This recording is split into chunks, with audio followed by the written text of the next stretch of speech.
አምላካችን ስም ለዘለዓለም ይባረክ። ጌታ ለእያንዳንዳችን መክሊት ሰጥቶናል። ለእያንዳንዳችን የራሳችን የሆነ የስራ የአገልግሎት ድርሻ ሰጥቶናልና እግዚአብሔር አምላክ ደግሞ በሰጠን መክሊት በሰጠን ድርሻ እንድናገለግል ይፈልጋል። ስለዚህ ጌታ በሰጠን መክሊት አተርፈን መጠበቅ እንጂ ቀብረን መጠበቅ እንደሌለብን መጽሐፍ ቅዱስ ይናገራልና ሁላችንም ባለዳንን ሁላችንም የወንጌልን ማገልገል ኃላፊነት አለብን።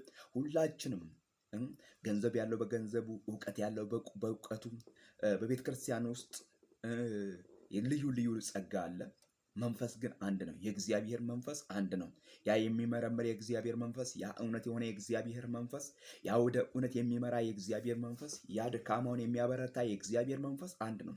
ጸጋ ግን ልዩ ልዩ ነው። አንዱ በመዘመር፣ አንዱ በእልልታ፣ አንዱ እግዚአብሔር ቤት በማጽዳት፣ አንዱ ለእግዚአብሔር በመቀኘት፣ አንዱ በገንዘቡ በተለያየ ነገር እግዚአብሔርን ሊያገለግለው ይገባል። ምክንያቱም በምድር ላይ የተፈጠረው የመጣው ይህንን ሊያደርግ ነውና የእግዚአብሔርን ወንጌል በብርታት በስልጣን በኃይል ልናገለግለው ይገባል።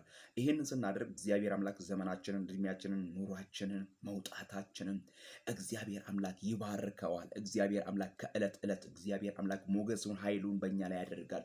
እግዚአብሔር አምላክ ለቤተሰቦቻችን፣ ለእኛ ለሀገራችን ሰላም ይሰጣል። ምክንያቱም ሰላም የሚሆነው የእግዚአብሔር ወንጌል ሲገለገል ነው። ሰላም የሚሆነው የእግዚአብሔር ቃል ሲነበብ ነው። ሰላም የሚሆነው የእግዚአብሔር ቃል ሲነገር ነውና የእግዚአብሔርን ቃል እንድታወሩ በእግዚአብሔር ፍቅር እለምናችኋለሁ።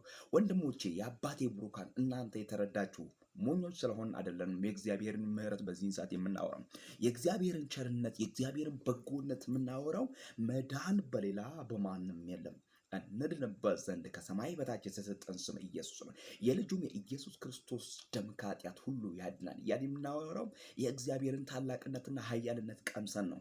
እናንተም በምስራቅ በምዕራብ በሰሜን በደቡብ ያላችሁ ዕለት ዕለት የእግዚአብሔርን ቃል ለመናገር በርቱ። ጌታ ለዘላለም ይባረክ። ስሙ ለዘላለም ከፍ ይበል። ሃሌሉያ።